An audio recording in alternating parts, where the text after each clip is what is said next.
প্ৰভু ভগৱান ৰাম দেৱ আল্লাহ খুদা ঈশ্বৰৰ নাম এটা শক্তিৰেই হয়। তেওঁ কেনেকুৱা, ক'ত আছে, তেওঁক কেনেকৈ পোৱা যায়, কোনে দেখিছে? এই প্ৰশ্নবাচক চিহ্নবোৰ আঁতৰাবলৈ নিশ্চয় শুনক জগতগুৰু তত্ত্বদৰ্শী সন্ত ৰামপালদেৱ মহাৰাজৰ অমৃত বচন। সৰ্বপবিত্ৰ ধৰ্ম পবিত্ৰ শাস্ত্ৰৰ আধাৰত। তেওঁ পূৰ্ণ পৰমাত্মা আছিলে আৰু শেষত বিষ্ণু ৰূপ দেখুৱাই দিলে যে বিষ্ণু আহিছিলে। বহুত খেলিমেলি হৈ গ'ল। আকৌ পৰমাত্মাই পাৰ্বতী ৰূপ ধাৰণ কৰিলে। ভস্মাগিৰিৰ ওচৰত গৈ পালে, যি পিছে পিছে দৌৰি আছিলে। তেওঁ নৃত্য কৰি কৰি যেতিয়া ভস্ম খাৰু পিন্ধি মূৰত হাত থৈ ক'লে ভস্মাগিৰিৰ নাশ হৈ গ'ল। তাৰপিছত তেওঁ ভস্মাসুৰ ক'বলৈ ধৰিলে। ভস্মাসুৰ, অসুৰ মানে ৰাক্ষস। এতিয়া তমগুণ উপাসক ভস্মাগিৰিয়ে কেনেকুৱা অত্যাচাৰ কৰিলে। নিজৰ ভগৱানৰ পত্নীক, মাতৃক পত্নী বনোৱাৰ উদ্দেশ্যেৰে কেনেকুৱা অত্যাচাৰ কৰিলে। গতিকে ৰাক্ষস বুলি কোৱা হ'ল। এনেকুৱা দূষিত কৰ্ম, মাতৃক পত্নী বনোৱাৰ চেষ্টা কৰিলে। ৰাক্ষস স্বভাৱক ধাৰণ কৰি মনুষ্যৰ নিজ। সাধাৰণ মানুহেও এনেকুৱা অত্যাচাৰ নকৰে, যেনেকুৱা এই সাধকে এওঁলোকৰ লগত কৰিলে। আৰু দূষিত কৰ্ম কৰা মূৰ্খ এই চাৰি যি এওঁলোকৰ উপমা দিয়া হৈছে গীতাত, এই তিনি গুণৰ উপাসকক কি ক'লে? ৰাক্ষস, দূষিত কৰ্ম কৰোতা, ৰাক্ষস স্বভাৱ ধাৰণ কৰা মনুষ্যত নিজ, আৰু দূষিত কৰ্ম অৰ্থাৎ বেয়া কৰ্ম কৰোতা মূৰ্খ। এতিয়া ৰাৱণে তমগুণ ভগৱান শিৱৰ সাধনা কৰিছিলে। আপোনালোকে জানেনে তেওঁ কি সংজ্ঞা পালে? ৰাৱণক ৰাক্ষস কোৱা হয়। পুণ্যাত্মাসকল, এবাৰ কুম্ভৰ মেলা লাগিছিলে, হৰিদ্বাৰৰ হৰকিপেৰিত মেলা লাগিছিলে গা ধোৱাৰ। তাত এই সকলো গিৰি, পুৰী, নাগা, তনপাৰে আৰু বৈষ্ণৱ সাধু হয় বিষ্ণুদেৱৰ উপাসক, শতগুণ বিষ্ণুৰ। নাগা, তনপাৰে আৰু এই নাথ, এই গিৰি, পুৰী, এওঁলোক শিৱদেৱৰ উপাসক, এই তমগুণৰ। তালৈ গৈ পালে স্নান কৰিবলৈ। যেতিয়া স্নানৰ সময় আহিলে, টাইম আহিলে, পাৰ্ভিৰ সময় আহিল, সকলোৱে নিজৰ নিজৰ গোটত, তাত গিৰি বেলেগ, পুৰী বেলেগ, নাগা বেলেগ, বৈষ্ণৱ বেলেগ বেলেগ, সকলো নিজৰ নিজৰ সমুদায়ত লগ হৈ যায়। তাৰ পৰা স্নান কৰিবলৈ যায়। প্ৰথমে নাগা সাধু তমগুণ উপাসক গৈ পালে হৰকিপেৰিত, আৰু তাৰপিছত সকলো থিয় হ'ল। পিছে পিছে বৈষ্ণৱ শ্ৰী শতগুণৰ বিষ্ণুৰ উপাসকসকল আহি গ'ল। তেওঁলোকে নাগাসকলক ক'লে যে নাগাসকল তোমালোকে পিছত স্নান কৰিবা, আমি শ্ৰেষ্ঠ হয়, সৰ্বপ্ৰথমে আমি স্নান কৰিম। নাগাসকলে অবজেকশ্যন কৰিলে যে নাই, আমিহে সৰ্বশ্ৰেষ্ঠ হয়, আমি ত্যাগী আৰু বৈৰাগী হয়, আমি দেহত বস্ত্ৰও নাৰাখোঁ, আমি আমিয়ে সৰ্বশ্ৰেষ্ঠ। এতিয়া শতগুণৰ উপাসক বিষ্ণুৰ উপাসকে ক'লে যে মূৰ্খসকল আঁতৰ হোৱা, তোমালোক কিহৰ শ্ৰেষ্ঠ হোৱা? পশুৰ দৰে বস্ত্ৰহীন হৈ ঘূৰি ফুৰা, শৌচ কৰি হাতো নোধোৱা মূৰ্খহঁত, তোমালোক আঁতৰ হোৱা, আমি আগতে গা ধুম, তাৰপিছত তোমালোকে স্নান কৰিবা। এতিয়া সেই নাগাসকলেও একেবাৰে খঙাল হৈ গ'ল।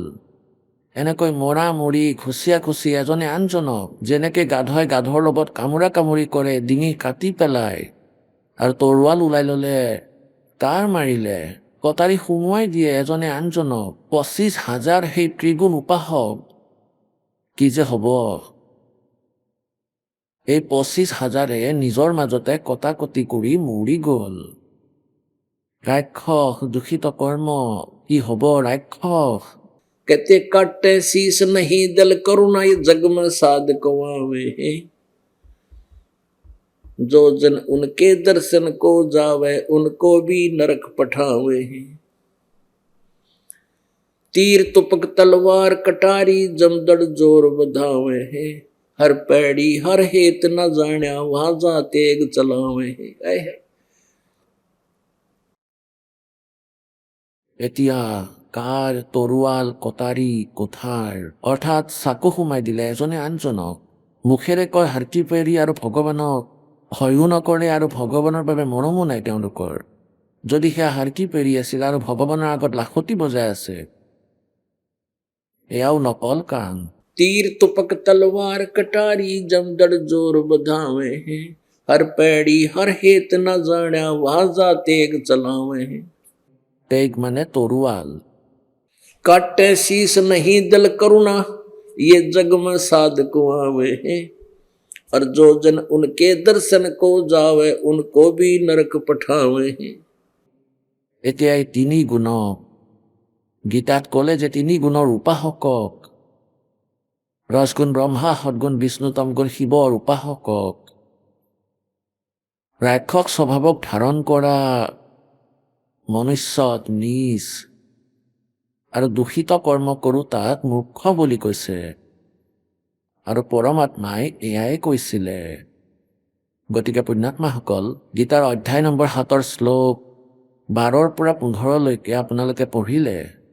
এতিয়া গীতাৰ জ্ঞানদাতাই কয় 16 নম্বৰ, 17 নম্বৰ আৰু 18 নম্বৰ শ্লোকত যে মোৰ সাধনা কৰোঁতা 4 প্ৰকাৰৰ হয়, অৰ্থাৰ্থী, আৰ্ত, জিজ্ঞাসু আৰু জ্ঞানী।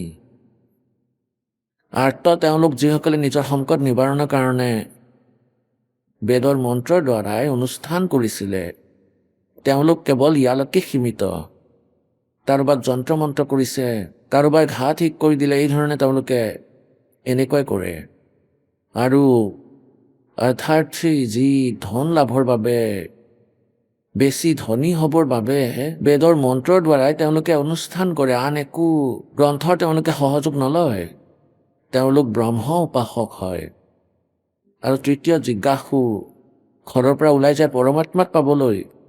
আৰু যেতিয়া তেওঁলোকে সন্ত ঋষিৰ পৰা জ্ঞান গ্ৰহণ কৰে, তেতিয়া তেওঁলোক বক্তা হৈ যায়। সেই জিজ্ঞাসু, তেওঁলোকক ইউজলেছ বুলি ক'লে এই তিনিওজনক, আৰ্ত, অৰ্থাৰ্থী আৰু জিজ্ঞাসু। আৰু চতুৰ্থ যি জ্ঞানী কোৱা হয়, তেওঁলোকক মোৰ ভাল লাগে। কাৰণ জ্ঞানী তেওঁলোক হয়, তেওঁলোকে গম পায় যে মনুষ্য জীৱন বাৰে বাৰে নাপায়, আৰু মনুষ্য জনম পাই ভক্তি কৰিব লাগে। তেওঁলোকৰ এইটো জ্ঞান হৈ যায় যে কেৱল এজন ভগৱানৰে পূজা কৰিব লাগে, আন কাৰোৰে পূজা কৰিব নালাগে, অন্য দেৱী দেৱতাৰ পূজা কৰিব নালাগে। এতিয়া এই ব্ৰহ্মই কয়, গীতাৰ জ্ঞানদাতাই, যে মোক তেওঁলোকক ভাল লাগে, তেওঁলোকে মোকো ভাল পায়, কিন্তু তেওঁলোকক পূৰ্ণ পৰমাত্মা তত্ত্বদৰ্শী সন্তই নাপালে, পূৰ্ণ পৰমাত্মাৰ জ্ঞান নহ'লে তেওঁলোকে নিজে নিজৰ সিদ্ধান্ত উলিয়াই লয়। যেনেকৈ আপোনালোকে এতিয়া দেৱতাসকলৰ জ্ঞান শুনিলে, ব্ৰহ্মাৰ শুনিলে, নাৰদ আৰু ব্যাসৰ শুনিলে, বিষ্ণুৰ শুনিলে, তেওঁলোকে নিজে নিজৰ সিদ্ধান্ত উলিয়াই লয়, মহিমাটো গাই পৰমাক্ষৰ ব্ৰহ্মৰ আৰু নাম জপ কৰে, এই ব্ৰহ্মক সুপ্ৰিম গড মানি ওম জপ কৰে। এতিয়া ইয়াত এই কালে কৈ যে এই জ্ঞানী আত্মাসকল সৎ যি চতুৰ্থ প্ৰকাৰৰ হয়, কিন্তু এয়া মোৰে অনুতমান অৰ্থাৎ বেয়া ব্যৰ্থ সাধনাতেই লীন হৈ আছে, কাৰণ এওঁলোকে তত্ত্বদৰ্শী সন্তক নাপালে। এতিয়া পুণ্যাত্মাসকল, উত্তম মানে কি, শ্ৰেষ্ঠ। আপোনালোকে চতুৰ্থ শ্ৰেণীৰ ল'ৰা ছোৱালীক সুধি চাওক যে উত্তম মানে কি হয়, শ্ৰেষ্ঠ আৰু অনুতম। যি শ্ৰেষ্ঠ নহয়, ব্যৰ্থ, বেয়া। এতিয়া গীতাৰ অনুবাদকৰ্তাসকলে কি কৈ থৈছে চাওক। 7 নম্বৰ অধ্যায়, এতিয়া আমি 15লৈকে পঢ়িছিলোঁ। 16 নম্বৰত আছে যে হে ভৰতবংশীৰ মাজত শ্ৰেষ্ঠ অৰ্জুন, উত্তম কৰ্ম কৰোঁতা, অৰ্থাৰ্থী, আৰ্ত আৰু জিজ্ঞাসু আৰু জ্ঞানী, এই 4 প্ৰকাৰৰ ভগতে মোক ভজে। এই ব্ৰহ্ম সাধনা এওঁলোকে কৰে। 17 নম্বৰত ক'লে যে তেওঁলোকৰ ভিতৰত নিত্য মোতে একেভাৱেৰে স্থিত অন্যান্য প্ৰেমী ভক্ত অৰ্থাৎ ভকত। এই জ্ঞানী ভকত অতি উত্তম হয়, কাৰণ তত্ত্বৰে জানোতা জ্ঞানীসকলৰ মই অত্যন্ত প্ৰিয়, আৰু সেই জ্ঞানীসকল মোৰো প্ৰিয়। এতিয়া 18 নম্বৰত কি কৈছে, উদ্ধাৰা সৰ্বে এব এতে জ্ঞানী তু আত্মা। এই জ্ঞানী আত্মা, নে মতম মোৰ বিষয়ত এই সকলোৱে জ্ঞানী আত্মা, সঁচাকৈয়ে উদাৰ ভাল আত্মা হয়। আস্তিত সেহি যুক্ত আত্মা, সেয়া মোতেই লীন আত্মা হয়। মোৰ পৰাই আশ্ৰিত। মাম এৱম অনুতমাম গতিম, মোৰ বেয়া গতিবোৰতে আশ্ৰিত। কাৰণ তেওঁলোকৰ হয়তো তেওঁলোক উদাৰ, কিন্তু আস্থিত হি যুক্তাত্মা মাম এৱম অনুতমাম গতিম, মোৰ এই বেয়া গতিতে তেওঁলোকে আশ্ৰিত হয়। এই সকলো উদাৰ হয়, এয়া তেওঁলোকে কিছু সলনি কৰি ৰাখিছে। এই সকলো উদাৰ, কিন্তু জ্ঞানীটো সাক্ষাৎ মোৰেই স্বৰূপ হয়। ইয়াত স্পষ্ট লিখা আছে যে সৰ্বে এব এতে জ্ঞানীতু আত্মা এব মে মতম। এই সকলো জ্ঞানী আত্মা, সকলো হয়তো উদাৰ, আৰু এয়া মোৰ মতামত হয়, কিন্তু এয়াতো আশ্ৰিত হয়। মাম মানে মোৰ, যুক্ত আত্মা, যিসকল লীন আত্মা মোৰ, মোতেই আশ্ৰিত, মোৰ যি অতি অনুত্তম গতি তাতেই। এতিয়া তেওঁলোকে কি কৰিলে? এই সকলো উদাৰ হয়, কিন্তু জ্ঞানীটো মোৰেই স্বৰূপ হয়। নহয়, তেওঁলোক উদাৰ আত্মা হয়, এয়া মোৰ মতামত হয়, গীতাৰ জ্ঞানদাতাই কয়। কাৰণ এয়া মত মন বুদ্ধি থকাসকল জ্ঞানী ভগত। এতিয়া চাওক, অনুতমান মানে অতিকৈ উত্তম কৰি পেলালে। এয়া কি আচৰিত কথা। অনুতমাম, অনুত্তম একেবাৰে বেয়া। অনুতমাম অতি ব্যৰ্থ গতি ৰূপত মোৰ তাতেই। গতি মানে মোৰ গতিতেই আশ্ৰিত হয়, ভালকৈ স্থিৰ হয়। এতিয়া পুণ্যাত্মাসকল, এতিয়া ইয়াত তেওঁলোকে একেবাৰে অনৰ্থক কৰি পেলাইছে। কাৰণ এই শ্ৰীকৃষ্ণৰ ওপৰত বেলেগ কাকোকে মনা নাছিলে, আৰু তেওঁলোকে মানি থৈছিলে যে শ্ৰীকৃষ্ণই জ্ঞান দিছিলে, আৰু শ্ৰীকৃষ্ণই সুপ্ৰিম পাৱাৰ হয়। য'ত গীতাৰ জ্ঞানদাতাই ৪ৰ্থ অধ্যায়ৰ ৫ নম্বৰ আৰু ৯ নম্বৰ শ্লোকত কৈছে, অৰ্জুন তোমাৰ আৰু মোৰ বহুবাৰ জন্ম হ'ল, এয়াতো নাশবান হয়, অবিনাশী নহয়। সেইবাবে ১৮ নম্বৰ অধ্যায়ৰ ৬২ নম্বৰ শ্লোকত ক'লে যে অৰ্জুন তুমি সৰ্বভাৱেৰে সেই পৰমেশ্বৰৰ শৰণত যোৱা, তেওঁৰ কৃপাত তুমি পৰম শান্তি আৰু সনাতন পৰম ধাম প্ৰাপ্ত কৰিবা। কিন্তু এয়া জ্ঞানহীন লোকে ইয়ালৈকে সীমিত ৰাখিলে। আগলৈ আকৌ ইয়াত ৭ নম্বৰ অধ্যায়ৰ ১৯ নম্বৰ শ্লোকত কি ক'লে যে বহুনাম জন্মানাম অন্তে জ্ঞানৱান মং পৰ্বতে। এতিয়া এই গীতাৰ জ্ঞানদাতাই কয় যে বহু জন্মৰ কোনো অন্তত এই জ্ঞানী আত্মা কোনো এজনে মোৰ ভক্তি কৰে, নহ'লেতো ব্ৰহ্মা বিষ্ণু মহেশ ভৈৰৱ ভূতলৈকে সীমিত হৈ যায়। আৰু বাসুদেৱ সৰ্বমিতি স্বয়ং আত্মা সুদুৰ্লভে। এয়া কওঁতা যে সেই বাসুদেৱেই সকলো হয়, সৰ্বম, তেওঁৱে সৰ্বসৃষ্টি ৰচয়িতা হয়। বাসুদেৱ মানে যি অল অভাৰ কণ্ট্ৰলাৰ হয়, যি সকলোৰে মালিক হয়, তেওঁক বাসুদেৱ বুলি কোৱা হয়। শ্ৰীকৃষ্ণ বাসুদেৱ নাছিলে। শ্ৰীকৃষ্ণ বাসুদেৱ বেদত নাম আছে, সেই পৰম পিতা পূৰ্ণ পৰমাত্মাৰ। বাসু মানে যিজনে সকলোৰে ওপৰত বাস কৰে, সকলো কুলৰ মালিক হয়, সকলোৰে ওপৰত সৰ্বশক্তিমান হয়, সৰ্বগতম ব্ৰহ্ম যাক কোৱা হয়। আৰু বেদৰ পৰাই বাসুদেৱ শ্ৰীকৃষ্ণদেৱৰ পিতাৰ নাম ব্ৰাহ্মণসকলে ৰাখিছিলে। যেনেকৈ কৃষ্ণ নাম আমি ৰাখি লওঁ শ্ৰীকৃষ্ণৰ মহিমা শুনি, কিন্তু এই বৰ্তমানৰ শ্ৰীকৃষ্ণ সেই কৃষ্ণ নহয়। গতিকে এনেকৈ বাসুদেৱ যি শ্ৰীকৃষ্ণদেৱৰ পিতা আছিলে, শ্ৰীকৃষ্ণ বাসুদেৱ নাছিলে। শ্ৰীকৃষ্ণ বিষ্ণু অৱতাৰ আছিলে। বিষ্ণুদেৱ কেৱল এই ৩ লোকত, এক ব্ৰহ্মাণ্ড, স্বৰ্গ আৰু পাতাল লোকত এটা বিভাগৰ মন্ত্ৰী আছিল। এওঁ বাসুদেৱ নহয়। এই ৩ লোকৰ ওপৰত তেওঁৰ প্ৰভুত্ব আছে। এওঁৰ পিতা ২১ ব্ৰহ্মাণ্ডৰ মালিক হয়, এওঁ বাসুদেৱ নহয়। আৰু যাক ব্ৰহ্ম বুলি কোৱা হয়, আৰু পৰব্ৰহ্ম, এওঁ ৭ খণ্ড ব্ৰহ্মাণ্ডৰ মালিক। এই কুলৰ মালিক অৰ্থাৎ বাসুদেৱ নহয়। এই পৰমক্ষৰ ব্ৰহ্ম কবিৰদেৱ যিজন হয়, অৰ্থাৎ অল অভাৰ কণ্ট্ৰলাৰ, এওঁ বাসুদেৱ। এওঁই পূজাৰ যোগ্য হয়, এওঁই পাপ নাশক, এওঁ মুক্তিদাতা হয়। এওঁ আমাৰ কৰ্মৰ ৰেখা চেঞ্জ কৰিব পাৰে, এওঁই আমাৰ আয়ুস বঢ়াব পাৰে। তো গীতা জ্ঞানদাতা कहता है कि বহু নাম জন্মানাম অন্তে। ৭ নম্বৰ অধ্যায় ১৯ নম্বৰ মন্ত্ৰত বহু নাম জন্মানাম অন্তে জ্ঞানবানে জ্ঞানী আত্মাই মাম পৰপদতে, মোৰ পূজা কৰে। নহ'লেতো ভৈৰৱ ভূত ব্ৰহ্মা বিষ্ণুলৈকে সীমিত থাকে সকলো। और फिर कहते हैं वासुदेव सर्वमिति স্বয়ং আত্মা সুদুৰ্লভে। এইটো কোৱাজন নহয়। বাসুদেৱ সেই কুল মালিক, তেওঁৱে সকলো পূজাৰ যোগ্য হয়, তেওঁৱে সকলো হয়, তেওঁৱে ইছ ৰূপত পূজ্য, তেওঁৱে পাপ নাশক হয়, তেওঁৰে পূজা কৰিব লাগে। এয়া কোৱা সন্তটো অতি কষ্টৰে পোৱা যায়। এজন পঞ্জাৱৰ জিজ্ঞাসু গৰীব দাসৰ ওচৰলৈ গৈছিলে। গৰীব দাসদেৱ মহাৰাজ যি পৰমাত্মাৰ মহিমাৰ লগত পৰিচিত, কবিৰদেৱৰ মহিমাৰে পৰিচিত, তেওঁৰ সাক্ষাৎকাৰ কৰিছিলে, সচখণ্ড দেখিছিলে। গতিকে তেওঁৰ নাম আছিলে যুমকৰা ৰাম ৰায়, ওৰফে নাম যুমকৰা আছিলে। এনে ৰাম ৰায় আছিলে পঞ্জাৱৰ চৰ্দাৰ আছিলে।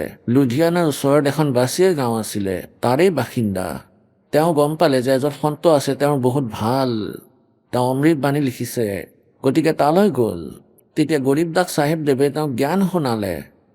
তেতিয়া সেই ৰাম ৰায় যুমক ৰায়ে ক'লে, প্ৰভু, এনেকুৱা জ্ঞান মই আজিলৈকে ক'তোৱে শুনা নাই, আৰু এই জ্ঞান কোনেও কোৱা নাই। তেতিয়া সেই গৰীব দাস চাহেবদেৱে তেওঁক ক'লে, তত্ত্ব ভেদ কোই না কহে ৰে ঝুমকৰা, ये पैसे ऊपर नाच सुनो रे झुमकरा, कोटों मध्य कोई नहीं रे झुमकरा, अरबों में कोई गर्क सुनो रे झुमकरा। গৰীব দাসদেৱে ক'লে যে কৌটি কোটি সন্তৰ মাজত এই জ্ঞান দিওঁতা সন্ত তুমি এজনো নাপাবা। কৌটি সন্তৰ মাজত মাৰ্গদৰ্শকত আৰৱৰ মাজতো নাপাবা, আৰৱৰ মাজতো। অৰ্থাৎ গৰক মানে কমপ্লিট ইন অল ৰেচপেক্ট, অৰ্থাৎ তেওঁৰ জ্ঞানো সম্পূৰ্ণ হওক, তেওঁৰ যেন আদেশ থাকে নাম দিয়াৰ, তেওঁৰ লগতহে সম্পূৰ্ণ ভক্তি বিধি থাকক। আৰু এনেকৈ ক'লে আৰৱৰ মাজতহে সম্পূৰ্ণ জ্ঞান থকা কোনো সন্ত পাবা যি পৰমাত্মাৰ লগত পৰিচিত। আৰু সেই কথাই গীতাৰ অধ্যায় নম্বৰ 7 মন্ত্ৰ শ্লোক 19 কৈছে যে কি বাসুদেৱ সৰ্বমিতি সমাত্মা সুদুৰ্লভে। এতিয়া পুণ্যাত্মাসকল 20, 21, 22, 23 আকৌ এই তিনিওটা গুণ থকা দেৱতাসকলক ব্ৰহ্মা বিষ্ণু মহেশৰ পূজা ক্লিয়াৰ কৰিলে যে এয়া কৰিব নালাগে। চাব অধ্যায় নম্বৰ 7 আকৌ 20, 21, 22, 23 20 কোৱা হৈছে, সেই ভোগৰ কামনাৰ দ্বাৰা যাৰ জ্ঞান কাঢ়ি লোৱা হৈছে, এয়া 15 পৰা আকৌ আৰম্ভ হৈছে। এয়া চাব, এয়া 15 নম্বৰ শ্লোকৰ পৰা আকৌ আৰম্ভ হৈ যায়। মায়াৰ দ্বাৰা যাৰ জ্ঞান কঢ়া হৈছে ব্ৰহ্মা বিষ্ণু মহেশলৈকে, যিসকলৰ বুদ্ধি সীমিত হয়, ইয়াৰ আগত নচলে, ৰাক্ষস স্বভাৱ ধাৰণ কৰা মনুষ্যত নিজ দূষিত কৰ্ম কৰোতাসকলক মূৰ্খ সকলে মোক নভজে। এতিয়া ইয়াৰ পৰাই লিংক আছে আগলৈ 7ম অধ্যায়ৰ এয়া 20 নম্বৰ শ্লোক। সেই ভোগৰ কামনাৰ দ্বাৰা যিসকলৰ জ্ঞান কঢ়া হৈছে, তেওঁ নিজ স্বভাৱেৰে প্ৰেৰিত হৈ সেই নিয়মক ধাৰণ কৰি অন্য দেৱতা ব্ৰহ্মা বিষ্ণু মহেশক ভজে, অৰ্থাৎ পূজে। 21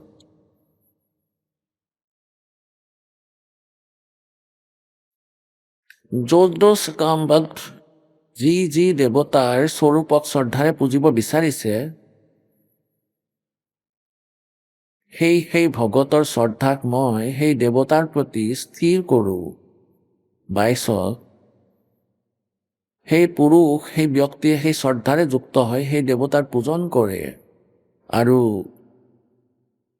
সেই দেৱতাৰ পৰা মোৰ দ্বাৰাই বিধান কৰা সেই ইচ্ছিত ভোগবোৰ নিঃসন্দেহে প্ৰাপ্ত কৰে। এতিয়া আগলৈ 23 স্পষ্ট কৰি দিলে, কিন্তু সেই অলপ বুদ্ধি থকাসকলৰ, মন্দ বুদ্ধিসকলৰ, বুদ্ধিহীনসকলৰ সেই ফল নাশবান হয়। দেৱতাসকলক পূজোতাৰ দেৱতাসকল প্ৰাপ্ত হয়। মত ভগত এয়া তেওঁ খেলি মেলি কৰিলে, লাগে যেনেকৈ ভজক অন্তত নহয় মোৰ ভগতে মোকেই প্ৰাপ্ত কৰে। এতিয়া পুণ্যাত্মাসকল আপোনালোকক আকৌ দেখুৱাওঁ অধ্যায় নম্বৰ 9 শ্লোক 20 পৰা 23লৈকে। 9 এয়া 20 হয়। তিনিও বেদত, যজুৰ্বেদ, ঋগ্বেদ আৰু সামবেদ, অথৰ্ববেদ যি হয় সেয়া বেলেগকৈ আছে, তাত সৃষ্টি ৰচনাৰ বেছি জ্ঞান আছে। এই তিনিও বেদত বিধান কৰা ঋগ্বেদ, যজুৰ্বেদ আৰু সামবেদ এয়া ভক্তিৰ স্তৰৰ বেদ হয়। এই তিনিও বেদত বিধান কৰা সকাম কৰ্ম কৰোতাসকলে, সমৰস পান কৰোতা পাপৰহিত পুৰুষে মোক যজ্ঞৰ দ্বাৰা পুজি স্বৰ্গপ্ৰাপ্তি বিচাৰে। তেওঁলোকে নিজৰ পুণ্যৰ ফল স্বৰ্গলোক প্ৰাপ্ত কৰি স্বৰ্গত দিব্য দেৱতাসকলৰ ভোগক ভোগে। 21 চাওক কি কোৱা হৈছে, এতিয়া এয়া 21 হয়। তেওঁলোকে সেই বিশাল স্বৰ্গলোকক ভোগ কৰি পুণ্যক্ষীণ হোৱাৰ বাবে মৃত্যু লোকক প্ৰাপ্ত কৰে। মৃত্যু লোকক এই প্ৰকাৰে স্বৰ্গৰ সাধন ৰূপ তিনিও বেদত কোৱা সকাম কৰ্মৰ আশ্ৰয় লওঁতাসকল আৰু ভোগৰ কামনা কৰোঁতা পুৰুষ বাৰে বাৰে জন্ম মৃত্যুক প্ৰাপ্ত কৰে। অৰ্থাৎ পুণ্যৰ প্ৰভাৱত স্বৰ্গত যায় আৰু পুণ্যক্ষীণ হোৱাৰ পিছত মৃত্যুলোকলৈ আহে। এতিয়া 22ত কি ক'লে? যিসকল অনন্য প্ৰেমী ভগতজনে মোক পৰমেশ্বৰক নিৰন্তৰ চিন্তন কৰি নিষ্কাম ভাৱেৰে ভজে, তেওঁ নিৰন্তৰ সেই নিত্য নিৰন্তৰ মোৰ চিন্তন কৰা পুৰুষৰ যোগক্ষেম মই নিজেই বহন কৰোঁ। আৰু 23ত বৰ ধুনীয়াকৈ দিছে, হে অৰ্জুন ইয়াতপি শ্ৰদ্ধাৰে যুক্ত সকাম ভক্ত হয়। সকাম নহয়, এয়া যি ভগত আছে যাক ওপৰত বৰ্ণিত কৰা হৈছে, যি অন্য দেৱতাসকলক পূজে তেওঁলোকেও মোকেই পূজে। অৰ্থাৎ কোৱাৰ ভাৱ এইটো যে তেওঁ ভগৱানৰ পূজা মানি তেওঁলোকে ভগৱানৰ ভক্তিয়েই কৰি আছে, কিন্তু তেওঁলোকৰ এই পূজন বিধিপূৰ্বক অৰ্থাৎ অজ্ঞানপূৰ্বক হয়। আগলৈ 25ত ক'লে যে দেৱতাসকলক পূজোতাসকলে দেৱতাক প্ৰাপ্ত কৰে, প্ৰেতক পূজাসকলে প্ৰেতক প্ৰাপ্ত কৰে আৰু ভূতক পূজোতাসকলে ভূতক প্ৰাপ্ত কৰে আৰু মোক পূজোতা ভগতে মোক প্ৰাপ্ত কৰে। এতিয়া পুণ্যাত্মাসকল এইটো চাব, আকৌ ইয়ালৈ আহিব যে সেই অল্প বুদ্ধি থকাসকলৰ হে অৰ্জুন, নৱম অধ্যায়ৰ 23ত কোৱা হৈছে, হে অৰ্জুন ইয়াতপি শ্ৰদ্ধাৰে যুক্ত যিসকল সকাম ভগত, সকাম নহয় যিসকল ভগত হয়, যিসকলে অন্য দেৱতাসকলক পূজে, ব্ৰহ্মা বিষ্ণু মহেশক পূজে, তেওঁলোকেও মোকেই পূজে, কিন্তু তেওঁলোকৰ এই পূজন অবিধিপূৰ্বক অজ্ঞানপূৰ্বক হয়, শাস্ত্ৰ বিৰুদ্ধ হয়। আৰু পুণ্যাত্মাসকল 16 নম্বৰ অধ্যায়ৰ 23 নম্বৰ শ্লোকত স্পষ্ট কৰিলে, 23 নম্বৰ শ্লোক, যিয়ে শাস্ত্ৰবিধি ত্যাগ কৰি নিজৰ ইচ্ছাৰে মনৰ মতে আচৰণ কৰে, তেওঁলোকে না সিদ্ধিক প্ৰাপ্ত কৰে, না পৰম গতিক, না সুখক। 24ত ক'লে যে ইয়াৰে তোমাৰ বাবে কৰ্তব্য আৰু অকৰ্তব্যৰ ব্যৱস্থাৰ শাস্ত্ৰয়ে প্ৰমাণ হয়। এনেকৈ জানি তুমি শাস্ত্ৰবিধিৰে নিয়ত কৰ্ম কৰাৰ যোগ্য হয়, অৰ্থাৎ আৰু কৰিব নালাগে। এতিয়া চোৱা 17 নম্বৰত কি সুধিছে, বৰ ধুনীয়াকৈ ব্যাখ্যা কৰিছে গীতাত। কৰ্ম ৱাইজ জ্ঞান হয়। প্ৰথম মন্ত্ৰত অৰ্জুনে সুধিলে, হে কৃষ্ণ, যি মানুহে শাস্ত্ৰবিধি ত্যাগ কৰি শ্ৰদ্ধাৰে যুক্ত দেৱ আদিৰ পূজন কৰে, অৰ্থাৎ অন্য দেৱতাসকলক পূজা কৰে, শাস্ত্ৰবিধি ত্যাগ কৰি মনৰ মতে, তেওঁলোকৰ স্থিতি কেনেকুৱা হয়? সাত্বিক, ৰাজসী নে তামসী হয়? আকৌ সুধিছে, এতিয়া এনেকুৱা সুধিলে যে যি শাস্ত্ৰবিধি ত্যাগ কৰি কাম কৰে তেওঁ কোনটো স্থিতিৰ মানুহ হয়? এতিয়া চাওক, এই 17 নম্বৰ অধ্যায়ৰ 5 নম্বৰ শ্লোকত ক'লে যে যি মানুহ শাস্ত্ৰবিধিৰে ৰহিত, কেৱল মন কল্পিত ঘোৰ তপক তপে মনৰ মতে যিবোৰ সাধনা কৰে, দম্ভ আৰু অহংকাৰেৰে যুক্ত, কামনা, আসক্তি আৰু বলৰ অভিমানেৰে যুক্ত হয়। এতিয়া সেইটো কেনেকৈ কৈছে? শৰীৰ ৰূপেৰে স্থিত ভূত সমুদায়ক আৰু অন্তঃকৰণত স্থিত মোক পৰমাত্মাকো এতিয়া কৃশ কৰে, অৰ্থাৎ দুখী কৰে। সেই অজ্ঞানীসকলক অসুৰ স্বভাৱৰ বুলি জানি লোৱা। এতিয়া পুণ্যাত্মাসকল, এতিয়া এয়া গীতাৰ একেবাৰে সাৰাংশ ওলাই আহিছে। আৰু গীতাৰ 7 নম্বৰ অধ্যায়ৰ প্ৰথম মন্ত্ৰত ক'লে যে এনেকুৱা জ্ঞান দিম তোমালোকক, ইয়াক জনাৰ পিছত আৰু একো জানিবলৈকে বাকী নাথাকে। এতিয়া চাওক আকৌ গীতাৰ অধ্যায় নম্বৰ 7ৰ প্ৰথম মন্ত্ৰ, অধ্যায় নম্বৰ 7ৰ 7ম অধ্যায়। হে পাৰ্থ, অনন্য প্ৰেমেৰে মোতে আসক্ত চিত্ত আৰু অনন্য ভাৱেৰে মোত আশ্ৰয় লৈ যুগত লাগি থাকি তুমি যি ভাৱে সম্পূৰ্ণ বিভূতি, বল, ঐশ্বৰ্যাদি গুণযুক্ত সকলোৰে আত্মৰূপ মোক নিঃসন্দেহে জনাবা। তাক শুনা, মই তোমাৰ বাবে দ্বিতীয়। এই বিজ্ঞানযুক্ত তত্ত্বজ্ঞানক সম্পূৰ্ণকৈ কমজাক জানি সংসাৰত আৰু একো জনাৰ বাবেই বাকী নাথাকে।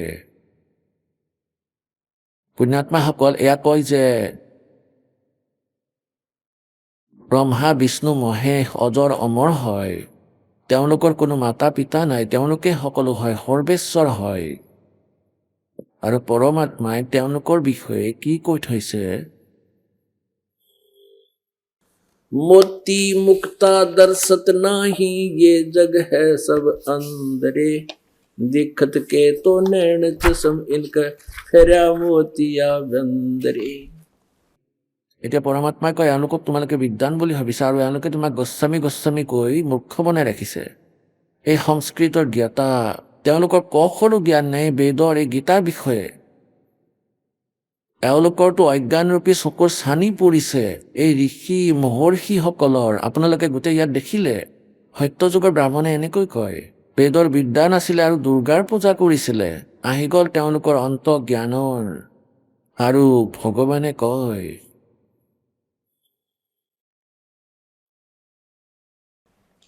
मन माणिक लहर समंदरे, मुरजीवा नग सीप न सायर, वो निर्मल आनंद कंदरे। मन माणिक लहर समंदरे, मुरजीवा नग सीप न सायर, वो निर्मल आनंद कंदरे। मन माणिक लहर समंदरे, मुरजीवा नग सीप न सायरे, वो निर्मल आनंद कंदरे। मोती मुक्ता दर्शत नाही, यो जग है सब अंदरे। मोती मुक्ता दर्शत नाही, यो जग है सब अंदरे। दिखत के तो नैन चसम इनके फेरा मोतिया बंदरे। दिखत के तो नैन चसम इनके फेरा मोतिया बंदरे। যাৰ চকুত বগা চামনি পৰে তেওঁকতো দেখাত একেবাৰে সুস্থ যেনেই লাগে, কিন্তু তেওঁলোকে দেখা হলে একোৱেই নাপায়। মিছাতে বিদ্বান মহৰ্ষি বোলাইছে। তেওঁলোকে কহৰ বিষয়েও নাজানিছিলে, বেদৰ গীতাৰ পুৰাণৰ বিষয়ে। গীতাৰ সাৰাংশ শুনাইছিলে, অৰ্জুন তুমি কি আনিছা, তোমাৰনো কি যায়, আত্মাটো অমৰ হয়, তুমি শোক নকৰিবা। ইয়াত কিহৰ সাৰাংশ আছিলে? সাৰাংশটো এয়া হয় গীতাৰ। नर नारायण देही पाके, जय कट्या न जमका फंदरे। পৰমাত্মাই কয়, ভগৱানে নিজৰ দৰে ৰূপ দি ৰাখিছে তোমালোকক, আৰু এনেকুৱা ধুনীয়া শৰীৰ, কুকুৰ গাধ গাহৰিক চোৱা কিমান দুৰ্দশা। और इस शरीर को पाकर भी जय कट्या न काल का फंदरे, অৰ্থাৎ কালৰ জালৰ পৰা মুক্ত হোৱা নাই। গতিকে কয়, नर नारायण देही पाके, जय कट्या न जमका फंदरे। रतन अमोली दर्शत नाही, डकार है वाकी जंदरे। যে ধিক্কাৰী মনুষ্য জীৱনক যি মনুষ্য জীৱন পায়ো পৰমাত্মাৰ প্ৰাপ্তি নহল আৰু কালৰ জালৰ পৰা মুক্তি নাপালে। পূৰ্ণ ব্ৰহ্ম ৰটে অবিনাশী, অৰ্থাৎ পূৰ্ণ পৰমাত্মাৰ যিসকলে ভক্তি কৰে নিজৰ বিষয়ে নিজে কৈ আছে। पूर्ण ब्रह्म रटे अविनाशी, जो भजन करे उस गोविंद रे। भाव भक्ति जा हृदय हो ही, फिर क्या कर है सुरपति इंद्रे। इंद्री कर्म न लगे लगारम, जो भजन करे निर्द्वंद रे। गरीब दास जग कीर्ति होगी, जब लग सूरज चंद्रे। पुण्यात्माসকল, আপোনালোকৰ সৌভাগ্য, আপোনালোকৰ এই কলি যুগত এই মধ্য প্ৰজন্মত মানৱ শৰীৰ আছে আৰু আপোনালোক শিক্ষিত। নহ'লেতো আমাৰ ককা আজু ককা দেউতা আৰু 7 প্ৰজন্মলৈকে আমি জানো কোনো শিক্ষিত নাছিলে আৰু শিক্ষাৰ একেবাৰে প্ৰয়োজনেই নাছিলে। তেওঁলোক একেবাৰে শান্তিৰে আছিলে, বেইমানী একেবাৰে নাছিলে। কিন্তু এই শিক্ষা পোৱাৰ পিছতো আমি নিজৰ স্তৰ একেবাৰে পেলাই দিলোঁ।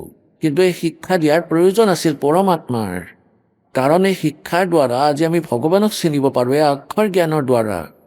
নহ'লেতো এই শিক্ষাৰ একেবাৰে প্ৰয়োজনীয়তা নাছিলে। মনুষ্য জীৱন টাইম পাছ কৰিব লাগে, লাগিলে অট্টালিকাতে কৰা বা জুপুৰিতে কৰা। পুণ্যাত্মাসকল, এয়া দাতাৰ দয়া আপোনালোকৰ ওপৰত যে আপোনালোক সকলোৱে সৰুৰ পৰা ডাঙৰলৈকে বালক বৃদ্ধ ভাই ভনী অক্ষৰ জ্ঞানযুক্ত। সৎগ্ৰন্থ আমাৰ ওচৰত আছে আৰু চিনি পাম ভগৱানক, তেতিয়া ভক্তি কঠিন নহয়। এয়াতো মূৰ্খসকলে বনাই থৈছে, কোনোৱে ধূনাৰে তপ কৰা, কোনোৱে থিয় হৈ তপ কৰা আৰু কোনোৱে ওলোটাকৈ। আমি ভাবিছিলোঁ যে আমাৰ দ্বাৰা এয়া সম্ভৱ নহয়, আমি এই কঠিন কাম কৰিব নোৱাৰোঁ কাৰণ আমাৰ ঘৰ গৃহস্থী আছে। আৰু পৰমাত্মাই ক'লে যে पर्वत डूंगर मत चढ़ो, बस्ती तजो ना गाम, और बन बस्ती में एक सा जाके हर दे सतनाम। গতিকে ভগৱানে মনত পেলাই দিয়ে যে अमर करूं सतलोक पठाऊं, ताते बंदी छोड़ कहाऊं, बंदी छोड़ हमारा नामम, अजर अमर है अस्थिर ठामम। जो हम कहें करे जो कोई, मन धारे जो से देखे, और लक्षण योग लखाऊं नरगुण, बहुत तरह नहीं देखे। कहते जो हम कहें ऐसे कर लेगा, फिर उसका पुनर्जन्म नहीं होगा। बोलो सतगुरुदेव। পৰম পিতা পৰমাত্মা পূৰ্ণ ব্ৰহ্ম সৰ্বসৃষ্টিৰ ৰচয়িতা কুল মালিক কবিৰ পৰমেশ্বৰ দেৱৰ অসীম কৃপাৰে আপোনালোক পুণ্যাত্মাসকলে সৎসংগ শুনিবৰ বাবে আহিব পাৰিছে। सकल पदार्थ है जगमाही, और कर्महीन नर पावे नाही। পৰমাত্মা পূৰ্ণ ব্ৰহ্ম সমগ্ৰ সৃষ্টিৰ ৰচয়িতা কবিৰ দেৱ, এওঁ আমাৰ সকলো আত্মাৰে একমাত্ৰ মালিক হয়, এওঁ আমাৰ নিজৰ হয়। আপোনজনৰ দুখ আপোনজনেহে গম পায়। এই কাল যাক আমি নিজৰ মালিক বুলি ভাবোঁ, কাৰণ আমি আমাৰ নিজৰ কৰ্মৰ কাৰণে, নিজ ভুলৰ কাৰণে এই কালৰ পৰাধীন হৈ গৈছোঁ। এতিয়া এওঁ যেনেকৈ বিচাৰে তেনেকৈ আমি নাচি আছোঁ, তেনেকৈ আমাক কষ্ট দি আছে। আৰু তেওঁৰ কষ্ট দিয়াৰ উদ্দেশ্য এইটো যে তেওঁ আমাক যিমানে দুখী কৰিব সিমানে আমাৰ পিতৃৰ কষ্ট হ'ব। এই বেয়া আত্মাই স্বয়ং সেই ভুল কৰিছিলে। এটা ভৰিত থিয় হৈ তেওঁ ৭০ যুগ তপ কৰিছিলে। ৭০ যুগ এটা কৰিলে, ৬৪ যুগ এটা কৰিলে। পৰমাত্মাই বাৰে বাৰে আকাশবাণী কৰাৰ পিছতো সতৰ্ক নহ'ল। তথাপিও সেই দয়ালুৱে তেওঁক সেই সৎলোকত স্থান দি দিলে যে তুমি এটা কোণত ইয়াত পৰি থাকা। নিজৰ ২১ ব্ৰহ্মাণ্ডলৈ তেওঁ যি ডিমাণ্ড কৰিছিলে যে মোক বেলেগ স্থান দিয়ক। আকৌ আমি ভুল কৰিছিলোঁ যে আমি আমাৰ পৰমাত্মাৰ আজ্ঞাৰ অৱহেলা কৰি নিজৰ মালিকৰ পৰা আমি নিজৰ মূল মালিকৰ পৰা নিজৰ স্বামীৰ পৰা আমি আমাৰ হৃদয় আঁতৰাই এই কালৰ লগত লাগি গ'লোঁ। এওঁ থিয় হৈ তপস্যা কৰি আছিলে আৰু আমি সকলো আত্মাই এওঁৰ ওপৰত আসক্ত হৈ গ'লোঁ। যেনেকৈ হিৰো আৰু হিৰইনে কঁকাল ভাঙে নিজৰ পেটৰ বাবে, আৰু এই সৰল আত্মা ডেকা গাভৰুসকলে তেওঁলোকক নাজানো হৃদয়ৰ পৰা বিচাৰিব ধৰে।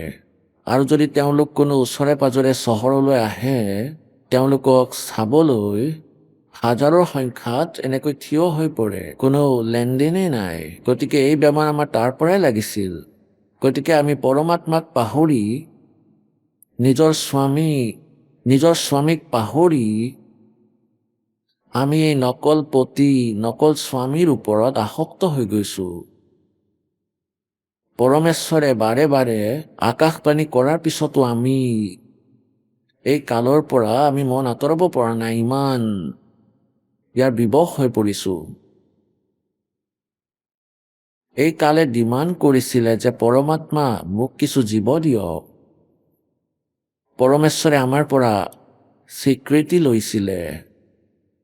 আমি যিমানে ইয়াত কালৰ জালত আবদ্ধ হৈ থকা প্ৰাণী আছোঁ, আমি সকলোৱে পৰমাত্মাৰ সন্মুখত ইমান জেদ কৰিছিলোঁ, আমি ইমান জেদী হৈ গৈছিলোঁ, পৰমাত্মাৰ সন্মুখতেই আমি তেওঁৰ লগত অহাৰ স্বীকৃতি দি দিছিলোঁ। এতিয়া যি পতিব্ৰতা পদত নাথাকে, তেওঁ স্বামীৰ পতিৰ মনৰ পৰা আঁতৰি যায় সেই ছোৱালী। এনেকুৱাই আমি কৰিলোঁ। পৰমাত্মাই আমাক হৃদয়ৰ পৰা আঁতৰাই দিলে। হৃদয়ৰ পৰা আমাক ৰিজেক্ট কৰি দিলে যে এয়া কাম নোহোৱা আত্মা। মই এওঁলোকক গোটেই সুবিধা দি আছোঁ, সকলো সুখী আছে, কোনো কষ্ট নাই, আৰু আকৌ তেওঁক বিচাৰিছে মোক এৰি। তেওঁ দয়ালু হয়, আমাৰ পিতা, আমাৰ স্বামী হয়। কালৰ ডিমাণ্ডত আৰু আমাৰ স্বীকৃতি পৰমাত্মাই আমাক সকলোকে তেওঁৰ লগত পঠিয়াই দিলে। আৰু এই দয়ালুৱে আমাৰ ওপৰত কৃপা কৰিছিলে, এই কালৰ ওপৰত সেই সৎলোকৰ এটা কোণত স্থান দি দিলে। কিন্তু তাতেও তেওঁ এটা ভয়ংকৰ ভুল কৰি দিছিলে। এই দুৰ্গা, যিয়ে সকলোতকৈ আগত যিজন আত্মাই কালৰ লগত আহিবলৈ স্বীকৃতি দিছিলে, তেওঁৰ স্ত্ৰী ৰূপ বনাই পৰমাত্মাই আমাক সকলো আত্মাকে বীজ ৰূপত তেওঁৰ শৰীৰত প্ৰৱেশ কৰাই দিলে।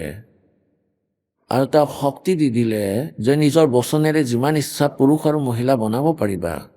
দুৰ্গাক কালৰ ওচৰত পঠিয়াই দিলে, তাতে সৎলোকত। তেওঁৰ ভিতৰত আমি সকলো আছিলোঁ। কালে তাতে তেওঁ এটা অত্যাচাৰ কৰিলে। এই ব্ৰহ্মই দুৰ্গাৰ লগত দুষ্কৰ্ম কৰাৰ চেষ্টা কৰিলে। যেতিয়া দুৰ্গাই ক'লে যে মোৰ দেউতাই মোক বচন শক্তি দি ৰাখিছে, তুমি যিমান জীৱৰ কথা ক'বা মই বনাই দিম, কিন্তু এওঁ এটা কথাও নুশুনিলে। জোৰ কৰিব বিচাৰিছিলে, গতিকে দুৰ্গাই তেওঁৰ শৰীৰত প্ৰৱেশ কৰি ল'লে। তাৰপিছত পৰমাত্মাক প্ৰাৰ্থনা কৰিলে, মোক ৰক্ষা কৰক, মোক বচাওক। তেতিয়া পৰমেশ্বৰ যোগজিত নিজৰ পুত্ৰৰ ৰূপত তাতে প্ৰকট হ'ল।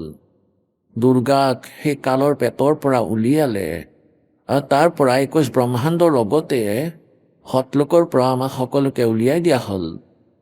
সৎলোকৰ পৰা আমি 16 সংখ্যক কোষৰ দূৰত্বত আহি গ'লোঁ। এটা কোষ প্ৰায় 3 কিলোমিটাৰ ডিষ্টেঞ্চৰ হয়। এই নীল পদ্ম শংখ 16 সংখ্যক কোষত আমি ইয়ালৈ আহি গ'লোঁ। 48 সংখ্যক কিলোমিটাৰ বুলি বুজি লোৱা। এতিয়া পুণ্যাত্মাসকল, এই কালে এই কথাৰ বহুত দুখ সোঁৱৰিলে যে মোক সৎলোকৰ পৰা উলিয়াই দিলে। এতিয়া মই এই জীৱসকলক ইমান অশান্তি কৰিম যে পৰমাত্মা এওঁলোকৰ দুখত দুখী হৈ থাকিব, শান্তিৰে থাকিবলৈ নিদিওঁ। এই প্ৰতিশোধৰ কাৰণে আমাৰ লগত এওঁ এনেকুৱা অত্যাচাৰ কৰি আছে, এয়াই সত্য বুলি মানা। আপোনালোকতো বালক হয়, মনুষ্য শৰীৰ পাই আপোনালোকৰে পুণ্য আৰু পাপ আপোনালোকৰ লগতে থাকে। কোনো জন্মত যদি আপোনালোকৰ দ্বাৰা পুণ্য কাম এটা হয়, তেতিয়া এই জন্মত মনুষ্য জীৱন দিশে বৰবাদ কৰি দিয়ে। আৰু আজি বৈজ্ঞানিক যুগ আহি গ'ল, আৰু বিজ্ঞানো পৰমাত্মাৰ শত্ৰু হয়, য'ত নেকি তেওঁই দিয়া হয় মেটেৰিয়েল, এই সকলোবোৰ যিমানেই এয়া সৃষ্টি হৈছে গড গিভেন মেটেৰিয়েলৰ দ্বাৰাই হৈছে। এতিয়া আমি ইমান চতুৰ হৈ গৈছোঁ যে কি ভগৱান নায়ে কতো। নিজে নিজে সংসাৰৰ উৎপত্তি হৈছে, নিজে নিজে পৰমাণুবোৰ লগ লাগি এয়া পৃথিৱীৰ সৃষ্টি হ'ল।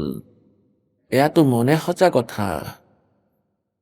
আৰু কোৱা হয় পুৰুষ মহিলাৰ পৰা নিজে নিজেই জীৱৰ উৎপত্তি হয়। ইয়াত ভগৱানৰ ৰোল একোৱেই নাথাকে।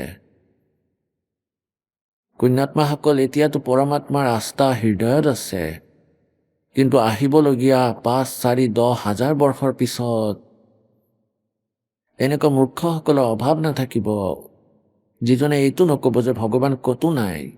আজিও যিসকলে বিজ্ঞানক মহত্ব দিয়ে, সেই লোকসকলেও এয়া সিদ্ধ কৰাৰ চেষ্টা কৰে যে পৰমাত্মা নামৰ কোনো বস্তুৱেই নাই।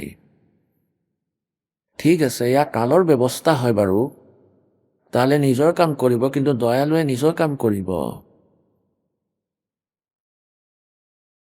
গতিকে পুণ্যাত্মাসকল, আজি আপোনালোকৰ ওপৰত কৃপা আছে মালিকৰ, যে আপোনালোক পৰমাত্মাৰ চৰণত আহিব পাৰিছে। আৰু এই কালে আমাক দোষী কৰে। পৰমাত্মাই গম পাইছিলে যে এওঁ নিৰ্দয় ব্যক্তি হয়, সেইকাৰণে তেওঁক এটা অভিশাপ দিলে যে তুমি 1 লাখ মানৱ শৰীৰধাৰী প্ৰাণীক নিত্য আহাৰ কৰিবা। এতিয়া এই অভিশাপবশতঃ তেওঁ বাধ্য হয় আমাক এটা মানৱ শৰীৰ দিবলৈ।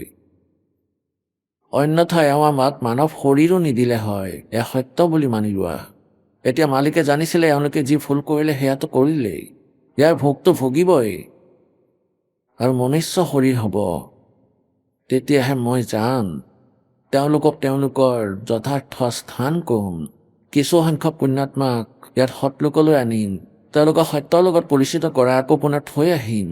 সেই পুণ্যাত্মাই তেতিয়া মোৰ গুণগান কৰি নিজৰ ভনী ভাইসকলক বুজাব যথাৰ্থ স্থানৰ।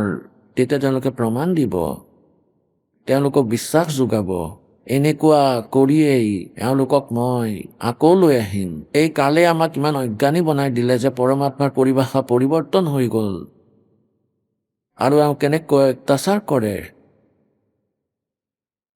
পৰমাত্মাৰ লগত। এওঁ নিজৰ ভাই বুলি জানি, কাৰণ পৰমেশ্বৰে নিজৰ পুত্ৰ কেতিয়াবা যোগজিতৰ ৰূপত, কেতিয়াবা সহেজ দাসৰ ৰূপত ইয়ালৈ আহে। যদি পৰমাত্মাই নিজৰ অৰিজিনেল ৰূপত আহি যায় তেন্তে এই কালৰ হাৰ্ট এটেক হৈ যাব। সেই কবিৰ পৰমাত্মাৰ পৰা ইমান ভয়যুক্ত হয়, ইয়ালৈ যদি আহে পৰমাত্মা এনেকৈ থাকে যেনেকৈ কোনেও ভাবিবই নোৱাৰে যে এওঁ ভগৱান হ'ব পাৰে। এতিয়া এটা কাৰণটো এইটো হয় যে আমি ভগৱানৰ পৰিভাষা আৰু তেওঁৰ বেশভূষা বেলেগকৈ চাই আছো। এফালেতো আমি পৰমাত্মাৰ পৰিভাষা মানিছিলোঁ যে ভগৱান নিৰাকাৰ, দ্বিতীয়তে আকৌ আমি ভগৱানৰ বেশভূষা চাই ৰাখিছোঁ। হাতত ত্ৰিশূল হ'ব পাৰে অথবা তৰোৱাল হ'ব পাৰে, যেনেকৈ দুৰ্গাৰ হাতত অস্ত্ৰ আছিলে, অথবা ভগৱান বিষ্ণুৰ সুদৰ্শন চক্ৰ, হনুমান দেৱে গদা লৈ আছিলে। এই প্ৰকাৰে যি অস্ত্ৰযুক্ত শক্তি আছিল, এনেকুৱা তেওঁলোকৰ ডেফিনেশ্যন পৰিভাষা বনাই ল'লে যে ভগৱান এনেকুৱা হয়। और दूसरे परमात्मा यहाँ कहते 100 छल छिद्र में करूं अपने जन के काज। তেওঁ এনেকৈ থাকে। গতিকে যেতিয়া পৰমাত্মাই নিজৰ পুত্ৰ সহেজ দাসৰ ৰূপত আহিলে, জগজিত ৰূপত আহিলে, তেতিয়া তপতশিলা যি স্থানত এই কালে 1 লাখ মানৱ শৰীৰধাৰী প্ৰাণীৰ সূক্ষ্ম শৰীৰত তাত পুৰে জ্বলায়, তেতিয়া তাৰ পৰা মেল্ট কৰি গোন্ধ উলিয়াই যি গোটেই জীৱন এই প্ৰাণীসকলে খায়। আৰু সেই দুৰ্গন্ধক আকৌ এওঁ গৰ্বেৰে আহাৰ কৰে। জীৱ নমৰে, কিন্তু তপতশিলা অৰ্থাৎ জ্বলি থকা সেই পাথৰৰ টুকুৰাত আত্মাবোৰ বহুত বেয়াকৈ ছটফটাই অজ্ঞান হৈ যায়। আৰু যেতিয়া ইয়াৰ পৰা গোন্ধ ওলাই যায়, শেষ হৈ যায়, তেতিয়া ইয়াক তাৰ পৰা পেলাই দিয়া হয়। আকৌ জীৱ নমৰে, নিজৰ কৰ্মৰ আধাৰত অন্য যিয়েই ৰজা হ'ব বিচাৰে ৰজা হৈ যায়, স্বৰ্গত যাব বিচাৰে স্বৰ্গলৈ যায়, কুকুৰ গাধৰ জনীলৈ যাবলগীয়া হয় তালৈ যায়। এতিয়া পুণ্যাত্মাসকল যেনেকৈ দাসে সৃষ্টি ৰচনা শুনাই, তেন্তে কোনো সৰল আত্মা বহুত শংকা উৎপন্ন কৰি লয়। শংকা হোৱাটো স্বাভাৱিক হয়, কাৰণ আমি বহুত ভুল জ্ঞান গ্ৰহণ কৰি ৰাখিছোঁ। আৰু কয় যে ভগৱানে অভিশাপ দিব নালাগিছিল। পৰমাত্মাই কবিৰ পৰমেশ্বৰ দেৱে তেওঁক অভিশাপ দি দিলে 1 লাখ মানৱ শৰীৰধাৰী জীৱক খাবলৈ। গতিকে আজি তেওঁ আমাক মাৰি আছে, জন্ম দি আছে। অন্যথা এয়া তেওঁ নকৰিলে হয়। তেওঁতো ইয়াতকৈ বেয়া অৱস্থা কৰি ৰাখিছে। আমাৰ লগত গাধ, কুকুৰ, গাহৰি বনাই ৰাখিছে, গোবৰ খুৱাই ৰাখিছে। আৰু ইয়াতকৈ বেছি তেওঁ কি কৰিব পাৰে? কাৰোবাৰ পুত্ৰক মাৰি পেলালে, কাৰোবাৰ ছোৱালী মাৰি পেলালে, গোটেই পৰিয়ালৰ বিনাশ কৰি দিলে, ক্ষেত্ৰক মাৰি শেষ কৰি পেলালে, নিজৰ সোৱাদৰ বাবে, নিজৰ আহাৰৰ বাবে।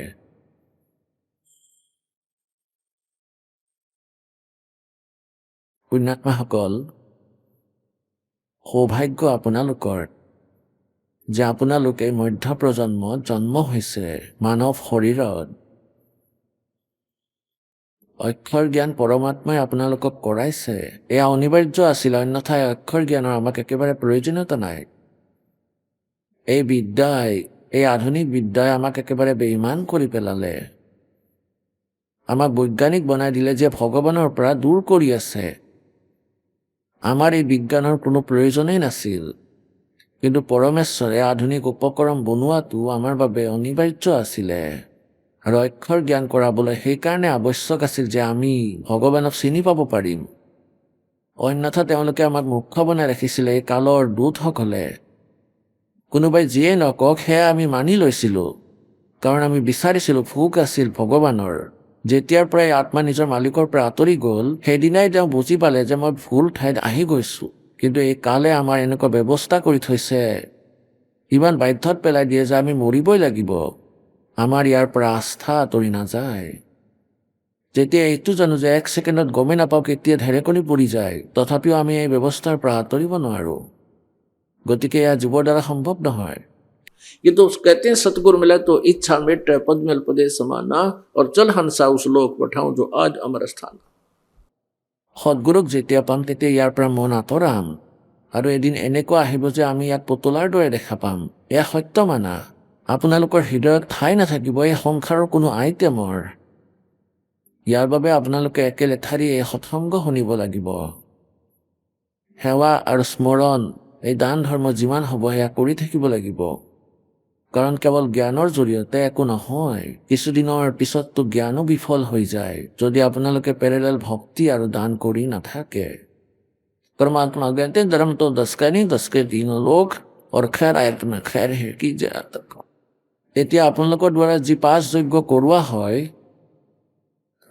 एक यज्ञ है धर्म की, दूसरी यज्ञ है ध्यान, तीसरी यज्ञ हवन की, चौथी यज्ञ प्रणाम, पांचवी यज्ञ ज्ञान की। এতিয়া এই 5 যজ্ঞৰ আপোনালোকৰ আৱশ্যকতা আছে। সতলোক যাবলৈ, ইয়াৰ পৰা মুক্তি পাবলৈ। আৰু সতনাম হাৰনাম এই মন্ত্ৰ আপোনালোকক দিয়া হয়, এয়া বীজ। আৰু এয়া বুজক, এয়াতো বীজ হয় আৰু আপোনালোকৰ অন্তকৰণ মাটি হয়, পথাৰ হয়। আৰু বীজ সিঁচাৰ পিছত জলসিঞ্চন আৰু সাৰৰ প্ৰপাৰ আৱশ্যকতা থাকে। সেই সাৰ আৰু সিঞ্চনৰ কাৰ্য এই ধৰ্মই কৰিব, 5 যজ্ঞই কৰিব। যদি বীজ ৰুই দিয়ে আৰু সাৰ পানী নিদিয়ে, তেতিয়াও বীজ আধৰুৱা হৈ থাকিব, ব্যৰ্থ থাকিব। আৰু যদি বীজ নাই আৰু কেৱল সাৰ পানী দি আছে, সেয়াও ব্যৰ্থ হয়। আৰু যথাৰ্থ বীজৰ স্থানত অন্য বীজ ৰুই দিলে, যেনেকৈ আমৰ স্থানত বাবুলৰ বীজ ৰুলে আৰু সিঞ্চনো প্ৰপাৰ কৰি আছা, তথাপি আম প্ৰাপ্ত নহয়। বৌৱা পেট বাবুলকে আম কাঁচি খায়। পুণ্যাত্মাসকল, আমি আমাৰ লোকলৈ যাব লাগিব। আমি সৎলোকলৈ যাব লাগিব, য'ৰ পৰা আমি আহিছোঁ। ইয়াততো আমি জুপুৰি বনাওঁ, অট্টালিকা বনাওঁ। আমাৰ এই মনৰ অভ্যাস হৈ গ'ল আত্মাৰ, যে মোক অলপ নালাগে, বহুত ডাঙৰ অট্টালিকা লাগে, য'ত 5টা 7টা ৰুম থাকিব, ওপৰতো থাকিব, 3য় মহলাও থাকিব। 4টা যদিও হৈ যায় তেন্তে কোনো প্ৰব্লেম নাই। য'ত তেওঁ 1 3.5 হাতৰ স্থান, 3.5 हाथ सोके रसी नाथ, অৰ্থাৎ 1 হাত বহল আৰু 3.5 হাত দীঘল, ইমানেই ঠাই লাগে বিশ্ৰাম কৰিবলৈ। তেওঁক সেই সুখ লাগে যি বিনা কাম কৰিয়ে লাভ অৰ্থাৎ সকলো সুবিধা প্ৰাপ্ত হয়। এই সকলো সৎলোকত তেওঁ দেখিছিলে। এতিয়া সেয়া তেওঁ ইয়াতো বিচাৰি আছে। ইয়াতো প্ৰধানমন্ত্ৰী ৰাষ্ট্ৰপতিও শান্তিত একো নকৰাকৈ, হাত ভৰি লৰচৰ নকৰাকৈ ৰুটি প্ৰাপ্ত কৰিব নোৱাৰে। ইয়াত এনেকুৱা ব্যৱস্থা আছে। আৰু আমি ইয়াত বিচাৰি আছোঁ সেই সুখ যাক আমি সৎলোকত এৰি আহিছোঁ। কোনো ব্যক্তিয়ে মৃত্যু নিবিচাৰে। মৃত্যুটো সকলোতকৈ বেয়া হয়। মৃত্যুটো সকলোতকৈ বেয়া আৰু ব্যৰ্থ। আমাৰ ওপৰত অত্যাচাৰ কৰি আছে। চোৱা, আজি ল'ৰা আছে, ছোৱালী আছে, কাৰ আছে, ঘৰ আছে, সকলো ব্যৱস্থাই আছে, আৰু বহুত শান্তিৰে আছোঁ, আৰু 1 ছেকেণ্ডতে মৃত্যু। এয়া কোনো কাম হ'ল? এনেকুৱা অত্যাচাৰ, কৃপা অলপো নাই। আৰু আমি তথাপিও ইয়াক ভগৱান মানি আছোঁ। আমি তথাপিও তেওঁক পূজা কৰি আছোঁ। পুণ্যাত্মাসকল, জ্ঞান যিটো আছে, এই আধ্যাত্মিক যি জ্ঞান আছে, তত্ত্বজ্ঞান, এয়া সেই ডুপ্লিকেট জ্ঞানৰ বিপৰীত হয়। সেই ডুপ্লিকেট জ্ঞানত আমি কথা শুনিছিলোঁ, কৃষ্ণ আৰু সুদামাৰ কথা শুনিছোঁ, আৰু বহুতো কথা শুনিছোঁ আমি, কিন্তু সাৰ বস্তু নাপালোঁ আমি। আৰু পুণ্যাত্মাসকলে এইটো ভাবে যে সৎসংগৰ ভিতৰততো বৰ ভাল ভাল ষ্টৰি শুনাব লাগে, এনেকুৱা এনেকুৱা এনেকুৱা এনেকুৱা ফিল্মীৰ কথা শুনাব লাগে। এয়াতো বহুত দূৰৰ কথা হয়। যেতিয়া আপোনালোকে এই কথাটো গম পাব যে আমি কি কৰি আছোঁ আৰু কি কৰিব লাগে,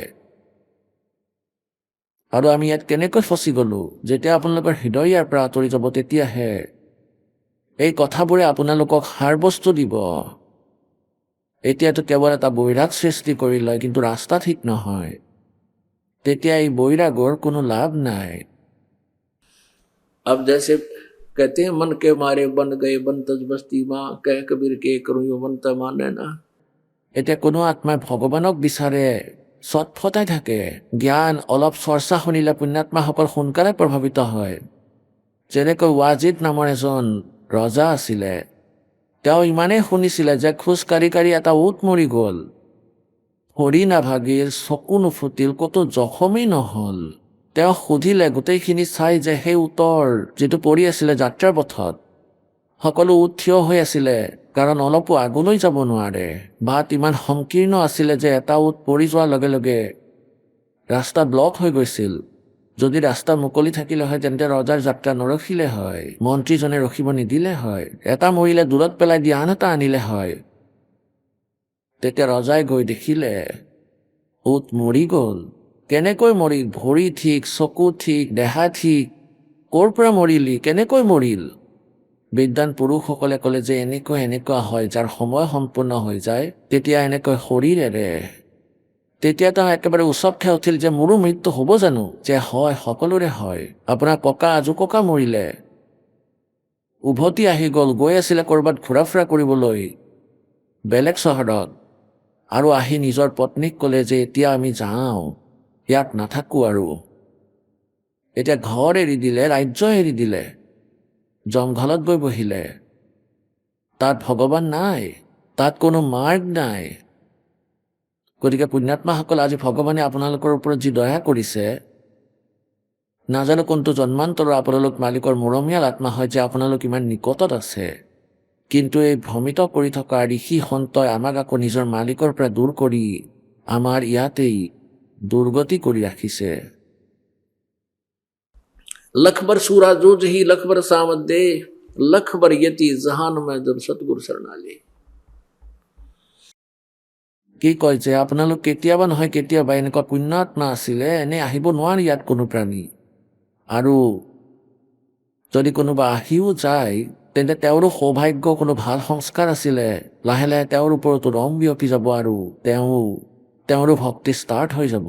কিন্তু আপোনালোকে যি এতিয়া আপোনালোক ফাৰ্ষ্টত আহি আছে, আপোনালোক বহুত পুণ্যাত্মা হয়। লাষ্টলৈ ইমান আহিব যে ইয়াত ক'তো থিয় হ'বলৈ ঠাই বিচাৰি নাপাব, গোটেই বিশ্ব একেবাৰে আহি যাব। সকলোৱে ভগৱানক বিচাৰে। বিদেশী লোকে, আমেৰিকা আৰু ইংলেণ্ডৰ লোকসকলে নকল সন্তৰ জালত পৰি ইয়াত ভাৰতবৰ্ষত আহি বেলেগ কলনী বনাই আছে যে এওঁ আমাক ভগৱানক পোৱাই দিব। এওঁলোকেতো কালক পোৱাই দিব পাৰে, ভগৱানটো এওঁলোকৰ ওচৰে পাজৰে নাথাকে। গতিকে এনেকৈ প্ৰত্যেক আত্মাই সেই পৰমাত্মাক বিচাৰি ফুৰিছে, কিন্তু এই নকল দূতসকলে এওঁলোকক দিশা ভুল দি আছে। কালৰ যিসকল নকল সন্ত আছে, এওঁলোকে ভুল দিশ দি এওঁলোকৰ জীৱনক বৰবাদ কৰি আছে। গতিকে পুণ্যাত্মাসকল, যেনেকৈ আমি জন্ম আৰু মৃত্যুৰ যি ৰোগ আছে, আমি সৎলোকলৈ যাব লাগে। আমাৰ মৃত্যু কিয় হয়? আমাৰ ভাল নালাগে, লাগে 80 বছৰ 90 বছৰ বৃদ্ধই হৈ যাওক। আৰু তেওঁ এইটো বিচাৰে যে কিছুদিন আৰু উশাহ বাঢ়ি যাওক, একেবাৰেই ঠিক। এই মৃত্যু আইটেমটোৱে ভুল হয়, আৰু বৃদ্ধাৱস্থা বহুত ভয়ংকৰ হয়। ই জীৱৰ ওপৰত শাস্তি, আৰু এই দুয়োটা কম্পালচৰি। গতিকে পৰমাত্মাই কয়, সেই সৎলোকৰ ভিতৰত য'ত সদায় তুমি ডেকা হৈ আছিলা, তোমাৰ মৃত্যু নাছিলে, কোনো কাম নাছিলে, চিৰসেউজ বৃক্ষ আছিলে, চিৰসেউজ ফল আছিলে, ফলযুক্ত বৃক্ষ আছিলে, সদায় বসন্ত হৈ আছিলে, গৰম ঠাণ্ডা একোৱেই নাছিলে।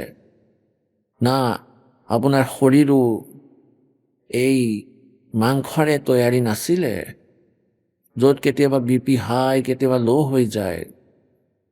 কেতিয়াবা কোনো বেমাৰ, কেতিয়াবা কোনো ধৰণৰ সমস্যা আপোনালোকৰ জীৱনত হৈয়ে থাকে।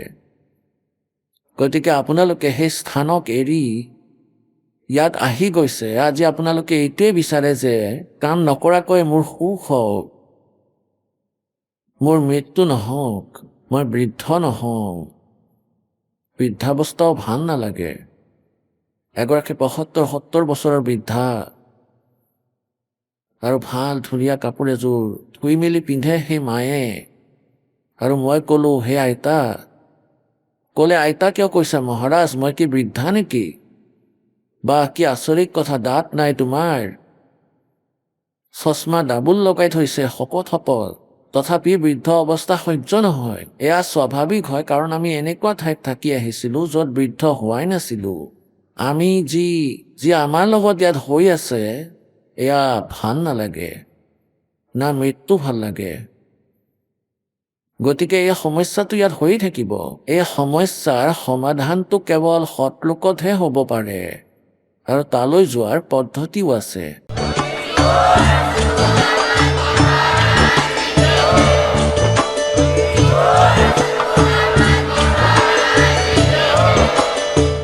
আপুনি শুনি আছিলে জগতগুৰু তত্ত্বদৰ্শী সন্ত ৰামপালদেৱ মহাৰাজৰ মংগল প্ৰবচন। অধিক জানিবৰ বাবে ভিজিট কৰক আমাৰ ৱেবছাইট www.jagatgururampalji.org। সন্ত ৰামপালদেৱ মহাৰাজৰ শুভ আশীৰ্বাদত সমগ্ৰ বিশ্বতে ৫০০তকৈও অধিক নাম দীক্ষা কেন্দ্ৰ আছে, য'ত সন্ত ৰামপালদেৱ মহাৰাজৰ দ্বাৰা বিনামূলীয়া নাম দীক্ষা দি থকা হৈছে। আপোনাৰ নিকটৱৰ্তী নাম দীক্ষা কেন্দ্ৰৰ ঠিকনা জানিবলৈ সম্পৰ্ক কৰক 8222880541।